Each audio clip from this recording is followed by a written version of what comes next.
Graça e paz, irmãos. Amém. Hoje nós vamos na nossa última aula de Judas, né? Então nós estamos nos versículos de 22 até o último, né? O 25 no caso. Você pode deixar aberta a sua Bíblia já. Vamos orar? Vamos orar pedindo para que o Senhor nos guie durante esse estudo, para que Ele fale aos nossos corações. Vamos lá.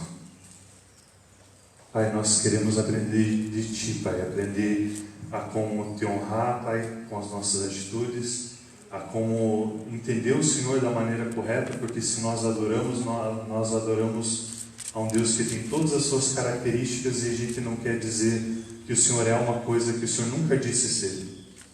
E por isso nós queremos Te conhecer, Pai, para adorar o Senhor verdadeiramente. Senhor, eu peço que o Senhor nos ajude, Pai, tirando as escamas dos nossos olhos.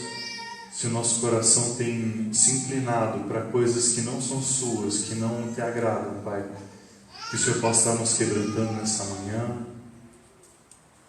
Mas que acima de tudo, Pai, a gente saia daqui mais uma vez com o intuito de Te honrar, com o nosso coração transformado, a nossa mente renovada, Pai, em nome de Jesus que eu Te peço. Amém. Amém. Vamos lá, irmãos. Então, Judas, o único capítulo que ele tem, né? Versículos 22 até o 25. Aquele pequena revisãozinha que nós temos, né? O Vitor pode colocar lá se der certo. Bom, vamos lá, vamos acompanhando. Qualquer coisa eles vão atrás, né? O que nós vimos na última aula? Nós vimos sobre como nós nos portarmos. Uma vez que nós vimos várias características de falsos mestres, como que a gente se porta agora? Como que nós engajamos? Como que nós vamos contra os ensinamentos desses falsos mestres, uma vez que eles estão no nosso meio? E esse que ele vai estar lidando. E ele vai estar dizendo, vocês sabem o que foi predito pelos apóstolos, vocês sabem que eles já disseram que haveriam pessoas assim, e que agora vocês não devem entrar na onda deles, vamos dizer assim, né? Mas que vocês devem estar firmes. Se os irmãos forem lembrar, ele vai falar ali, edifiquem-se, o versículo 20, edifiquem-se na santíssima fé que vocês têm, orando no Espírito, mantenham-se no amor de Deus, enquanto nós aguardamos a maravilhosa, a grandiosa vinda do nosso Senhor. Então tudo isso nós vimos na aula passada. E agora, nós vamos ver um pouquinho mais a fundo. Beleza, ele falou como a gente deve agir, mas em relação à comunidade, edificando-se, mantendo-se no amor, beleza. Agora, o que a gente faz com aqueles que estão proclamando essas falsas verdades, né? Então, hoje, o último versículo que a gente vai ver sobre os falsos mestres é justamente isso, como se portar, como falar com eles, o que fazer com eles, né? Fora, além de continuar batalhando pela fé e negando os seus ensinos, claro. Isso já é ponto pacífico, já é certo que a gente tem que fazer. Certo? Beleza? E por fim, ele vai ter uma doxologia, umas palavras de glória acerca do nosso Senhor, maravilhosas, que a gente vai ver também hoje. Amém? Vamos lá? Vamos ler então. Versículo 22. Tenham compaixão daqueles que duvidam. A outros salvem, arrebatando-os do fogo. A outros ainda mostrem misericórdia com temor, odiando até a roupa contaminada pela carne. Aquele que é poderoso para impedi-los de cair e para apresentá-los diante da sua glória sem mácula e com grande alegria, ao único Deus, nosso Salvador, sejam glória, majestade, poder e autoridade mediante Jesus Cristo, nosso Senhor, antes de todos os tempos e agora para todo sempre. Amém. Amém. Irmãos, a primeira sentença que nós temos ali é: tenham compaixão daqueles que duvidam. Então, o primeiro grupo de pessoas que Judas está falando, que Judas está dizendo como tratar, são aquelas pessoas que estão vendo esse conflito entre essas pessoas que estão proclamando falsas verdades, estão vendo aquelas pessoas que dizem estar vivendo a verdade, no caso dos cristãos, e duvidam, e acham estranho, e aí, como assim? E agora, o que a gente faz? Eu estou vendo esses dois grupos e eu sei lá o que fazer.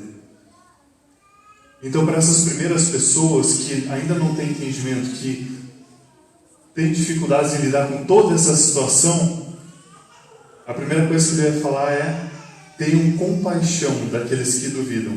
E uma coisa que eu gostaria de ver, antes ainda da gente ver essa parte da compaixão, é justamente o versículo anterior, que ele vai falar assim, ó: mantenham-se no amor de Deus, enquanto esperam a misericórdia do nosso Senhor Jesus Cristo os leve para a vida eterna. É justamente pela misericórdia do nosso Senhor Jesus Cristo que nós somos levados para a vida eterna, certo? Isso a gente entende. Então, perceba que use essa mesma misericórdia que o Senhor aplicou à sua vida e use ela, você pratique misericórdia também para aqueles que estão duvidando.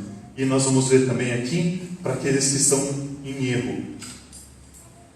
Então, a primeira coisa que a gente tem que perceber quando a gente vê falsos mestres, quando a gente vê pessoas que duvidam, é que nós mesmos somos resgatados. Que não há glória da nossa parte, não há uma coisa muito especial em nós, mas nós fomos resgatados, eu e você. Nós somos alvo da misericórdia do nosso Senhor, e por isso nós exercemos misericórdia para com os outros. A gente nunca vai chegar no estado que, nossa, nós estamos dignos diante da presença do nosso Senhor. Nós fomos feitos dignos mediante o sangue de Jesus Cristo. E que a gente entenda isso para não olhar para os outros e falar: esse aí já não tem mais salvação. Mas que a gente possa exercer a mesma misericórdia que o Senhor teve conosco. Então, continuando sobre a ideia de nós termos compaixão daqueles que duvidam, é justamente por isso que a gente possa perceber a nossa fraqueza quando nós somos salvos, resgatados, e aplicar aos outros. Tenham compaixão, se doam juntamente àquela pessoa. Isso é ter compaixão, certo? Uma outra coisa que nós vamos ver, abre 1 Pedro, um trecho que nós vimos lá até quando nós passamos no estudo de 1 Pedro, capítulo 3, versículo 15, bastante conhecido.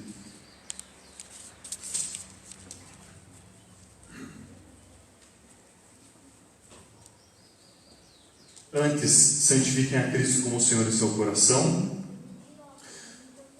Estejam sempre preparados para responder a qualquer pessoa que lhes pedir a razão da esperança que é em vocês. Se os irmãos forem lembrar de 1 Pedro, que nós vimos, ele fala muito de como nós reagimos de maneira correta em meio ao sofrimento.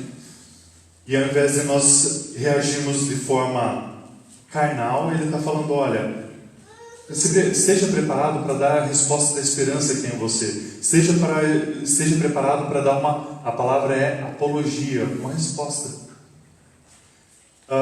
E aqui essa resposta não é só para aquelas pessoas que nos confrontam, aquelas pessoas que fizeram mal para mim e para você, porventura fizeram, né? Mas é para aquelas pessoas que não estão entendendo o que está acontecendo mesmo, para aqueles que, novamente, duvidam. E que você e eu estejamos preparados para responder se alguém tiver essa dúvida, se alguém tiver: poxa, mas por que vocês, mesmo no sofrimento, vocês se portam dessa maneira correta, se espera, né? Por que vocês não respondem com violência? Por que vocês vivem dessa forma?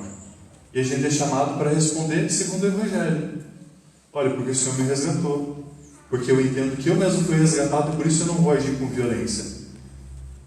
E se alguém tiver dúvida sobre a sua fé, ele vai te perguntar e você vai dar uma resposta. Por que você adora esse Deus? Porque Ele pagou pelos meus pecados.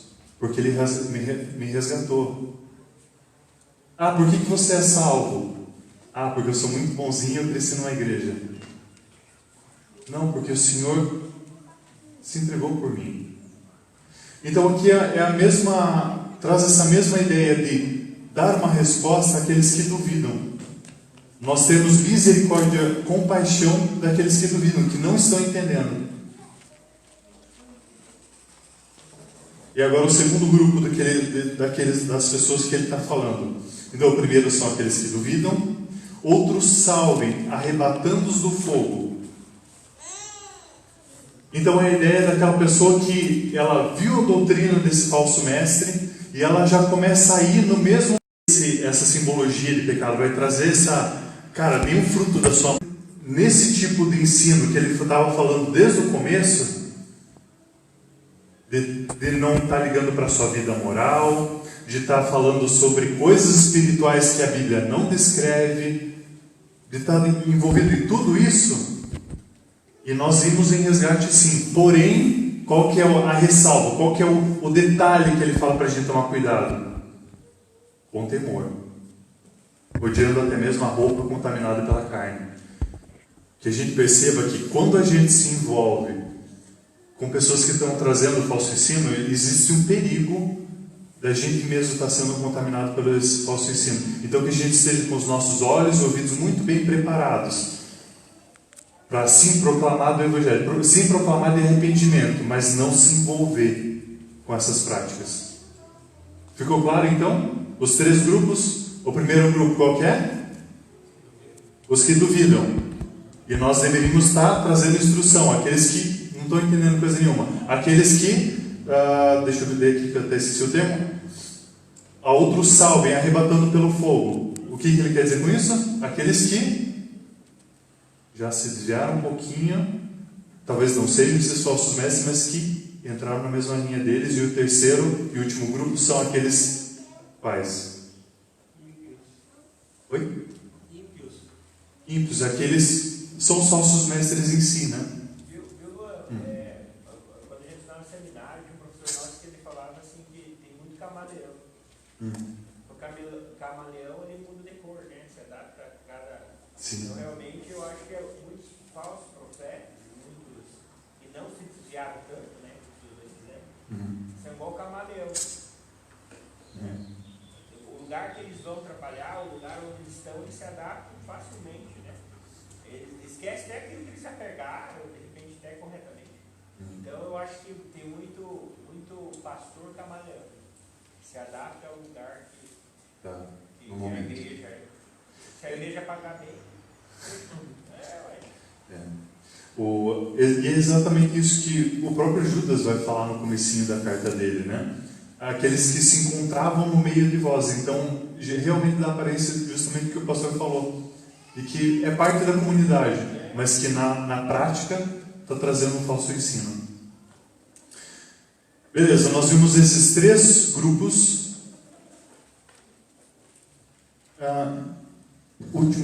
Caiu o óculos.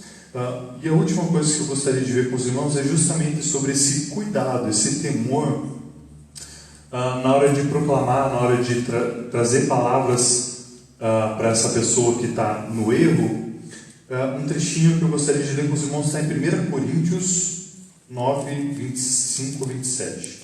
Se alguém puder ler para mim, por favor. 1 Coríntios 9, do 25 ao 27. Todo atleta em tudo se domina. Aqueles para alcançar uma coroa corruptível, nós, porém, é incorruptível. Assim como também eu, não sem método, assim luto, não como desferindo golpes no ar. Mas, pode continuar? Mas esmurro meu corpo e reduzo a escravidão, para que, tendo pregado a outros, não venha eu mesmo ser desqualificado. Pode ler esse último trechinho, pastor, justamente que é o foco para a gente pegar. Não venha eu mesmo ser desqualificado. Depois de ter pregado a outros, né? Pregado a palavra a outros. Então, Paulo está trazendo a mesma ideia aqui. Eu estou pregando aos outros, mas eu mesmo estou vigiando o meu corpo, o meu jeito. Esmurro o meu corpo para que eu me sustente na fé, para que eu continue na fé, para que eu não venha me desviar. Então nós falamos desses falsos mestres, e perceba como ele tem vários descritivos dele, nós vimos nas últimas semanas, e agora o que ele vai falar aqui é Você já viram todos esses falsos mestres, as características dele, como você deve tomar cuidado com os ensinos que eles estão trazendo para a comunidade, e como ao mesmo tempo você deve estar ativo na sua comunidade, edificando uns aos outros, mantendo-se no amor e todas essas coisas.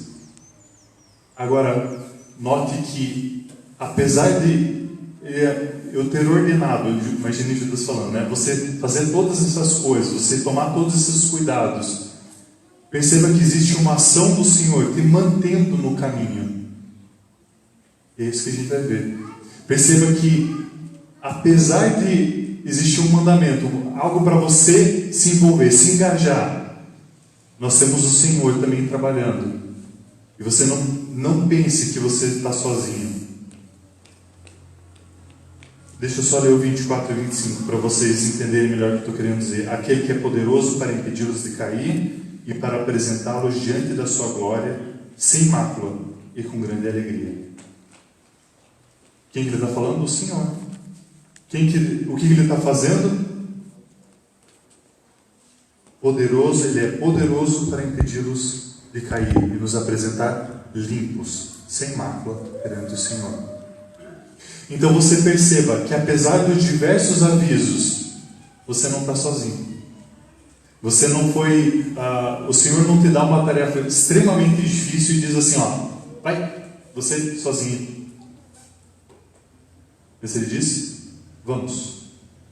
Inclusive enviando o seu Espírito, o Consolador, para que a gente fosse edificado, para que a gente fosse consolado e para que a gente possa continuar a nossa caminhada.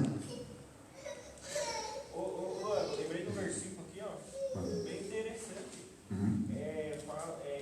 Efésios 5 está se tratando sobre marido e mulher, mas interessante o comparativo, acho que é o verso 27, que fala assim, e para apresentar a si mesmo igreja gloriosa, sem mácula e sem ruga, nem coisa semelhante, porém santa e sem defeito. Sim, aqui está falando sobre o casamento, né? Mas como é interessante nós como igreja, né? Temos que se apresentar sem mácula e sem ruga, ou seja, não é que é sem pecado, que não tem como, né? Mas assim, pelo menos buscar essa santificação. Já chega uma. Sério? Sim, já chegou lá. Só um último detalhe antes da gente entrar nessa parte do Senhor nos guardando. Perceba que batalhar pela fé, se envolver contra falsos mestres, não significa que a gente vai estar almejando a perdição eterna daquela pessoa. Deixa eu repetir. Você batalhar pela fé, você não se envolver com falsos mestres, não significa que você vai estar querendo com que essa pessoa se perca. Percebe que ele está falando o oposto, ele está falando, batalhe pela fé, lute contra esses falsos mestres, mas tenha misericórdia deles. Não queira dizer que vai para o inferno, em resumo. Perceberam? Então só isso que eu gostaria de deixar bem pontuado para nós. Nós não temos essa incumbência, esse direito de dizer, esse está condenado, esse não. Mas nós devemos sim, com misericórdia, estar trazendo palavras de arrependimento, trazendo a palavra do Senhor para essa pessoa, para quem sabe ela se arrependa. Amém? Agora sobre essa questão de nós, perceba, de nós estamos engajados com o trabalho e ao mesmo tempo nós vemos palavras do Senhor nos encorajando que Ele está, no final das contas, nos auxiliando, é Ele que está dirigindo as coisas. Como assim? Se você for ver no versículo 1, ele vai falar assim, Judas, servo de Jesus Cristo, aos que foram chamados, amados de Deus Pai, guardados por Jesus Cristo. Perceba, a primeira ação do Senhor que ele vai falar é que nós somos guardados. A segunda, aquele que é poderoso, no versículo 24, para impedi-los de cair e apresentá-los diante da sua glória sem mácula. Então nós vemos aqui, no começo e no fim, duas palavras dizendo assim, o Senhor está agindo para com que você seja apresentado sem mácula, para que você não se desvie, e ao mesmo tempo nós vamos ver a responsabilidade do homem, dizendo, olha, batalhe contra contra esses ensinos, olha, edifique a igreja. Então parece contraditório para nós, mas ele está falando assim, ó, Deus está te guardando. Então eu posso fazer o que eu quiser? Não. Então você tem que se engajar, você tem que lutar, batalhar pela fé. Então quer dizer que Deus não está fazendo nada? Também não. Entenderam? O que eu estou querendo explicar? Então, apesar de nós vermos explicitamente Deus nos guardando, Ele também nos chama para que a gente esteja no caminho correto, que é o que o pastor acabou de comentar conosco. Aquele que é poderoso para impedi-los de cair. E para a gente ter noção um pouquinho mais, que a nossa mente se lembre do poder do Senhor, lembre dos episódios que nós vimos lá no Velho Testamento. Nós vemos um Deus que cria o mundo do nada, sem referências. Eu e você, nós usamos referências para a gente criar alguma coisa. A gente vê as coisas na natureza, por exemplo, e vai desenhar um quadro, a gente... eu sei mais ou menos os contornos e como devem ser as folhas. A gente vê as máquinas de hoje, tem muito robô que se parece com as coisas da natureza. Vamos fazer um robozinho quadrúpede lá para andar. Tem alguns robôs muito legais do exército que fazem isso, que eles estão em teste. Nós vamos ver alguns robôs literalmente como parecido com a forma humana, né? Então nós criamos a partir do que nós temos pré-concebido na nossa mente. E o nosso Senhor cria as coisas do nada. E é esse poder que nós vemos no nosso Senhor. Ele não precisa de referência. E a gente vê uma variedade, uma maravilha das coisas da natureza, das espécies, e como é bonito e como ao mesmo tempo demonstra a glória e do poder do nosso Senhor. A gente vê Moisés, por exemplo, atravessando o Mar Vermelho e o Senhor agindo com o seu poder, abrindo aquele mar. A gente vê Cristo curando pessoas, libertando aqueles que estavam cativos de demônios. E tudo isso porque eu não queria que você lesse essa palavra, aquele que é poderoso, e não lembrasse desses grandes feitos do nosso Senhor e como Ele é poderoso. Então esse mesmo poder que atuou na história, para todas as coisas, Ele vai falar que esse mesmo Deus poderoso atua, te mandando para impedi-los de cair. Então sempre que você estiver desanimado, estiver pensando, eu não consigo mesmo, você admite isso perante o Senhor e fale, eu não consigo mesmo, eu preciso de Ti, meu Senhor. Uma coisa que eu acho interessante que você falou aí, tipo igual ali nessa imagem que a gente às vezes não consegue estar trazendo essa busca, né? Mas eu acho que a gente aprendeu muito errado o que é buscar a santidade. Né? Se nós perguntarmos para o povo, eles vão fazer um monte de exigência do que é buscar a santidade. Né? Tipo assim, quando a gente fala em santidade, a gente já pensa que a gente tem que ficar 24 horas orando, a gente tem que ficar dentro de casa, a gente tem que ficar aquela loucura, aquela pressão, tem que ser... Não é isso. O que é a santidade que Jesus mostra através da vida dele? Se afastar do pecado, orar e estudar. É isso a santidade.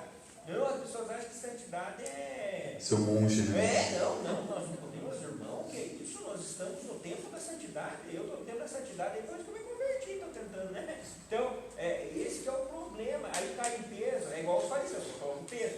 Então, assim, às vezes, puxa, mas como é que quando você mata? Ué, simples, se afastando do pecado. O que faz pecado? Você sabe. Vamos entrar aqui em detalhe. Orando, intimidade com Deus, estudando a palavra. É isso que é santidade. O que as pessoas pensam que é santidade? Não, então assim, é umas coisas que às vezes assim, eu não entendo. As pessoas ficam numa opressão, num anseio, e a palavra de Deus é tão simples, cara. Ela é tão simples. Então, santidade é isso. Como é que vamos ver sem mácula? É vivendo essas três características. Lógico, aquela se afastar do pecado vai abranger muita coisa, né? Você conhece seus limites, você sabe onde você pode vacilar, né? Então, realmente você se afasta dali, mas é isso, né? Então, às vezes eu fico preocupado, né? Às vezes as pessoas me falam para mim, meu Deus, não, é que você vê esse sentido, parece que é uma coisa do outro mundo. E realmente, do jeito que fala, eu já falo, ó, gente, se essa santidade eu não vou conseguir viver, não tem jeito, nem que eu tente. Então, realmente, a santidade é isso. É você tirar o peso e mostrar para a pessoa. Leia a Bíblia e faça a oração se quiser crescer. Amém. Leia a Bíblia e faça oração se quiser crescer. Amém. Então, uma das coisas que a gente está vendo aqui, quando ele fala que ele é poderoso para nos impedir de cair, eu acredito que bate muito com o que João vai falar, na verdade com o que Cristo fala e João relata, né? Aqueles que o Pai me der, jamais os lançarei fora. E graças a Deus por isso, porque o Senhor batalha também por nós, mesmo em nossa dificuldade. Graças a Deus por Ele batalhar por nós também, porque nós somos insuficientes, que nós precisamos de Cristo, é porque realmente nós precisamos. A Bíblia toda vai relatar essa necessidade do ser humano e sua incapacidade de suprir a justiça de Deus. E é isso que eu estou querendo destacar para os irmãos. Abre em Mateus 9, 11 ao 13.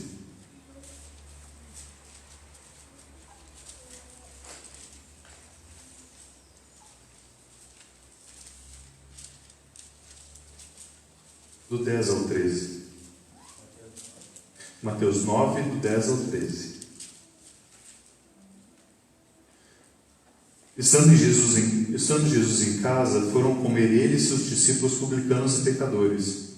Vendo isso, os fariseus perguntaram aos discípulos dele: por que o mestre de vocês come com publicanos e pecadores? Ouvindo isso, Jesus disse: não são os que têm saúde que precisam de médico, mas sim os doentes.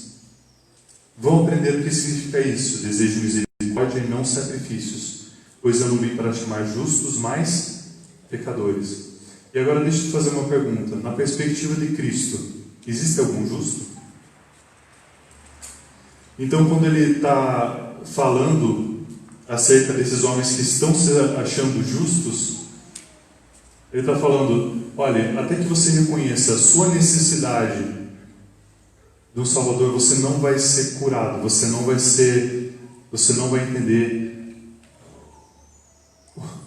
entender o abismo que você se encontra.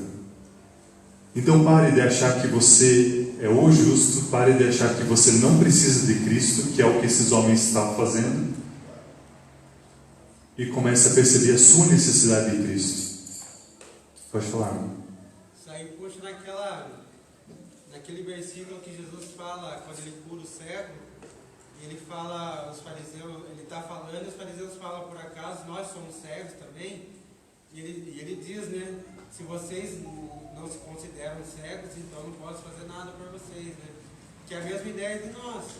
Tipo, se a gente reconhecer que a gente era cego antes de conhecer a Cristo, que a gente andava conforme a nossa própria vontade, que aquilo era errado, e nós reconhecermos que isso é errado, então Ele pode nos salvar.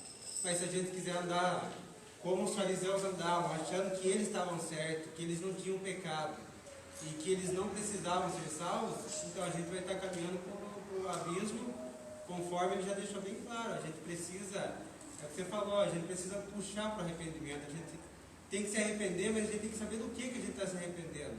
Porque muitas vezes a pessoa vem para a igreja e diz que se arrependeu, mas do quê?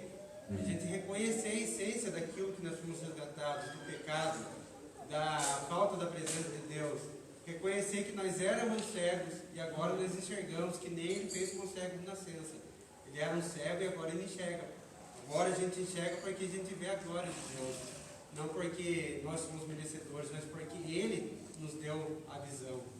Amém. Então tudo isso para a gente entender novamente a ação do Senhor na nossa vida, para que você possa compreender e se alegrar com isso. Irmãos, muitas vezes a gente perde as alegrias do Evangelho porque só fica... Nós entendemos o texto, mas ao invés de nós meditarmos sobre ele, entender o que a palavra está falando para nós sobre como Deus tem investido na nossa vida, como Ele tem trabalhado para que eu e você fôssemos entregues de maneira santa e agradável e com isso nos motivarmos a seguir a Ele, a gente perde de ter essa alegria, de entender como é maravilhoso ter o Senhor intercedendo por nós. E como é maravilhoso saber que a gente não está andando sozinho. Para apresentá-los diante da sua glória, sem mácula e com grande alegria. E sem mácula, eu tinha trazido o texto justamente do que o pastor leu, de como o Senhor está se entregando por nós. Maridos, amem suas mulheres, assim como Cristo amou a igreja e entregou-se a si mesmo por ela, para santificá-la, tendo purificado pelo lavar da água, mediante a palavra, e apresentá-la a si mesmo, como igreja gloriosa. Então nós somos lavados, purificados pelo sangue de Cristo, para que nós sejamos apresentados puros perante Ele. E isso com alegria. Quando a gente lê, por exemplo, em Romanos, deixa eu ler Romanos para os irmãos, versículos 30 ao 39. Então, preste muita atenção, por favor. Aos que predestinou também chamou, aos que chamou também justificou, e aos que justificou também glorificou. Que diremos, pois, então, diante dessas coisas? Se Deus é por nós, quem será contra nós? Aquele que não poupou seu Filho, mas o entregou por todos nós, como não nos dará juntamente com Ele de graça todas as coisas? Quem fará alguma acusação contra os escolhidos de Deus? É Deus quem os justifica. Quem os condenará foi Cristo Jesus, que morreu, e mais, ressuscitou, está diante de Deus, e também intercede por nós. Quem nos separará do amor de Cristo? Seja tribulação, angústia, perseguição, fome, nudez, perigo, espada.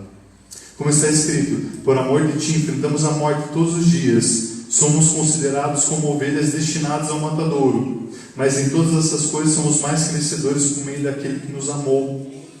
Pois sou convencido que nem morte, nem vida, nem anjos, nem demônios, nem presente, nem futuro, nem quaisquer poderes, nem altura, nem profundidade, nem qualquer outra coisa na criação será capaz de nos separar do amor de Deus que está em Jesus Cristo, nosso Senhor. É por isso que nós temos de entender como nós somos resgatados, como a gente foi misericordioso. Ó Gálatas insensatos, quem os enfeitiçou? Não foi diante dos seus olhos que Jesus Cristo foi exposto e crucificado? Gostaria de saber apenas uma coisa: foi pela lei que vocês receberam o Espírito ou pela fé naquilo que ouviram? Se vocês são tão insensatos, tendo começado pelo Espírito, querem agora se aperfeiçoar pelo esforço próprio? Deixa eu ler de volta essa parte. Será que vocês são tão insensatos que, tendo começado pelo Espírito, querem agora se aperfeiçoar pelo esforço próprio?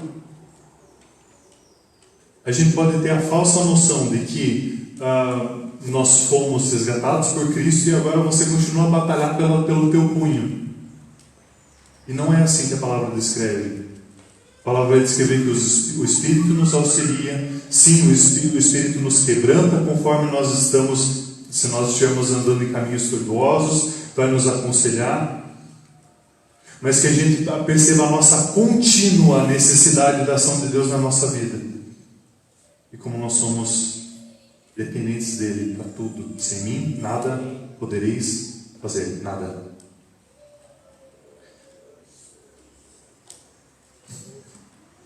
E novamente, é engraçado, parece que sempre que a gente está falando dessas coisas, de como Deus nos guarda, como Deus está agindo na nossa vida, nós não estamos falando que você não tem ações a realizar. Por favor, eu sei que eu já repeti isso algumas vezes, mas é porque às vezes parece que precisa ser enfatizado, porque alguns irmãos vão ouvir: não, estou tranquilo, faço o que eu quiser. E nós éramos escravos do pecado e agora nós somos escravos voluntários desse Senhor que me resgatou. E eu sirvo a Ele. Só para te lembrar então, assim também a fé sem obras é morta em si mesma. Tiago 2,27, né? E para nós terminarmos com esse balanço de ação de Deus e ao mesmo tempo o nosso esforço, nosso engajamento, abre em Filipenses, por favor. Capítulo 2.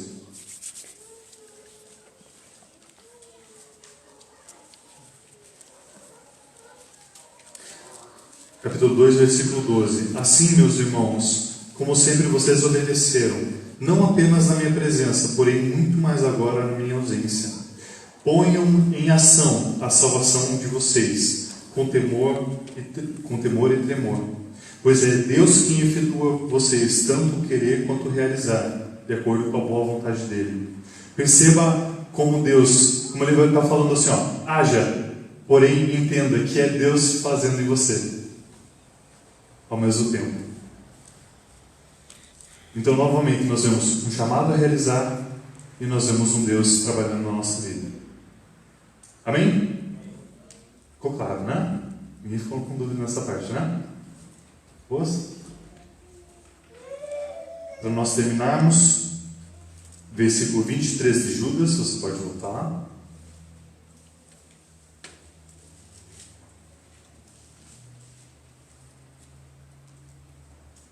Ao único Deus, nosso Salvador, sejam glória, majestade, poder, autoridade, mediante Jesus Cristo, nosso Senhor, antes de todos os tempos, e agora e para todos sempre.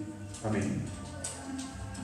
Apesar de talvez não tenha sido o propósito de Judas quando ele escreveu isso, ao dizer ao único Deus, de dizer que existe apenas, talvez só estava expressando palavras de louvor ao Senhor, ao único Senhor que ele conhece. Mas ao mesmo tempo esse versículo vai trazer a noção para nós de que não há outro caminho, não há outro Deus, não há uma multiplicidade de coisas a qual você deve seguir, mas há somente um único Deus, esse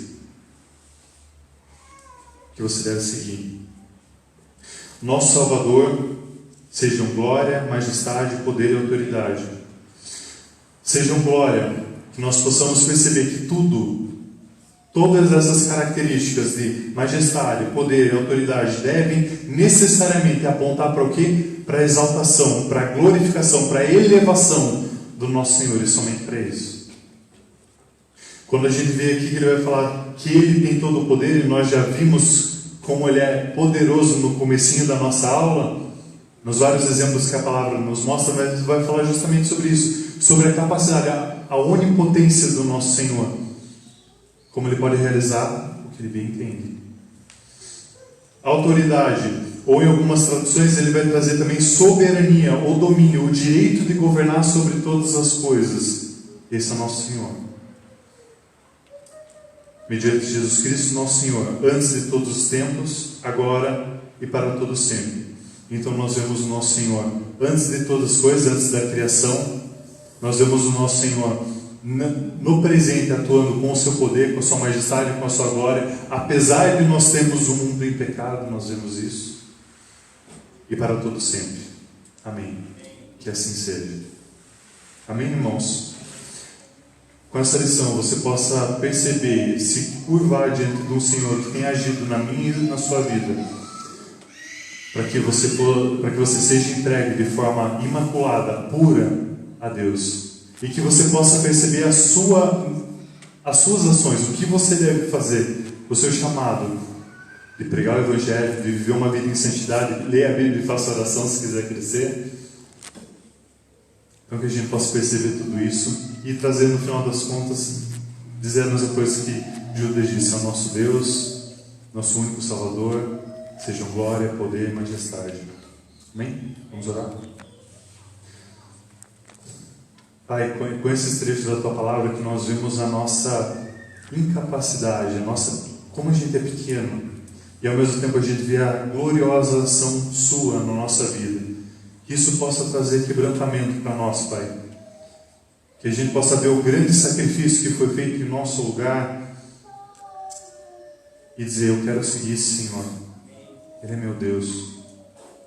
Que Ele possa ser assim com cada um dos meus irmãos e que no final das contas a gente faça tudo para a Sua glória, é o que eu te peço, Pai, em nome de Jesus. Amém. Amém, irmãos. Eu tenho alguns avisos para falar com os irmãos.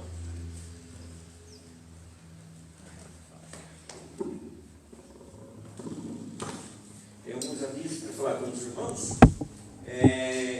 Na verdade, eu quero, para domingo que vem, já estou convocando os irmãos.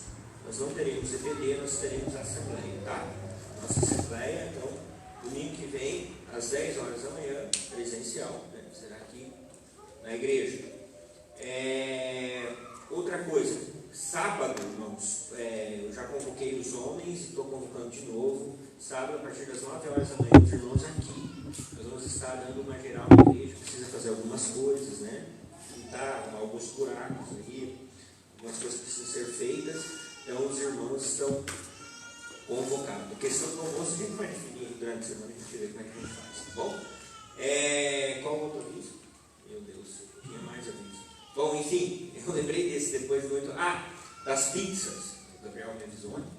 Irmãos, a hora que acabar o culto, os irmãos vão estar aí entregando as pizzas ali na saída ali, né, aqui fora. E os irmãos não se esqueçam de pegar as pizzas de vocês, tá bom? Venderam todas, aqueles que querem comprar mais, as minhas eu estou vendendo R$52 cada um.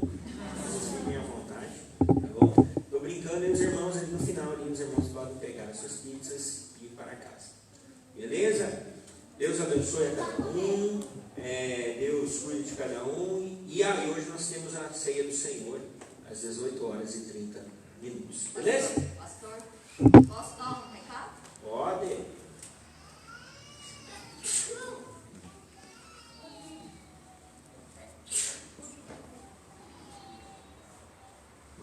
Irmãos, eu vou passar agora, mas à noite, no culto à noite, aí eu vou estar reforçando para os papais.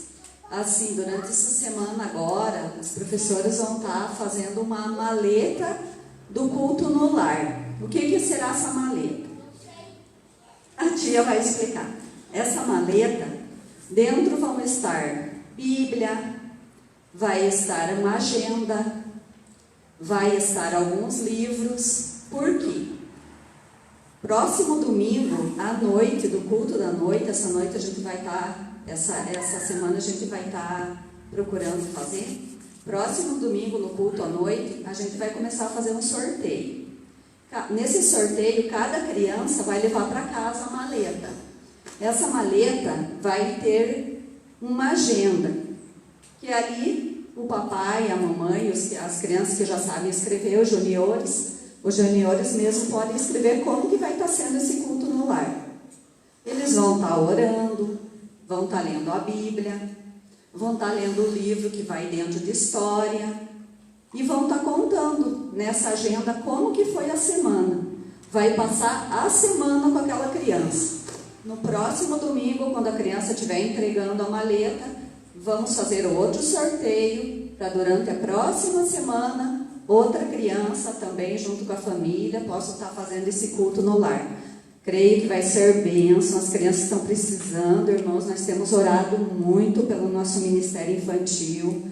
Sabemos que Satanás tem agido aí de várias formas para que nossas crianças não aprendam, né, sobre o verdadeiro evangelho.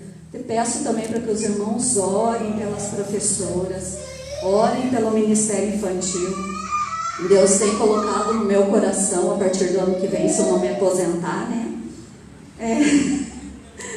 Deus tem colocado em meu coração, assim, o pastor tem trazido aí, né, realmente sobre nós estarmos lutando mesmo pelo Evangelho, trazendo aí novidades para que as crianças realmente amem a Jesus. Que as crianças realmente aprendam o que Jesus significa na vida delas, o que Jesus fez, o que Jesus faz. Então, irmãos, tem brotado aí no coração das professoras grandes coisas para a gente sabemos que é o futuro da nossa igreja, né? Sabemos que elas são a luz do mundo, são o sal da terra. Orem pelo Ministério Infantil. E estamos alegres porque tem voltado aí, né, presencialmente os cultos. Então a gente tá aí com os projetos aí para tá estudando e contribuindo também, né, para que as crianças aprendam mesmo e se dediquem ao ministério que é Cristo Jesus. Amém? Amém, irmãos? Vamos orar ao Senhor, agradecendo por este momento. Vai ter jeito, vocês vão ter que fazer a Bíblia, leia a Bíblia e faça oração. Não vai ter jeito, vai ter que fazer. Se quiser crescer, se não ora e a Bíblia não lhe diminuirá. Vamos orar então? Senhor Deus, meu Pai, nós queremos agradecer pela escola dominical, obrigado pela vida do Luan. Que o Senhor continue sustentando ele, Deus, dando graça, dando direção, dando tranquilidade, Deus, na preparação sempre dos estudos, Deus. O Senhor continue abençoando a vida de cada um aqui, a vida das crianças. É muito importante esse culto no lar, é muito importante esse aproximar para que elas aprendam. Então, Deus, o Senhor esteja usando os pais que realmente, Deus, que eles tenham compromisso com o Senhor na questão de ensinar as crianças, de estar junto, até porque é uma das tuas promessas, que quando nós ensinamos as crianças, elas não se desviam. Então, nós cremos nessa promessa do Senhor. Então, nos instrua também, Deus, para nós compreendermos e entendermos, Deus, e consigamos praticar, Deus, essa vida, diante de Ti, enfim, e lutar, Deus, contra falsos profetas, viver uma vida em santidade, para que a gente cada dia mais cresça.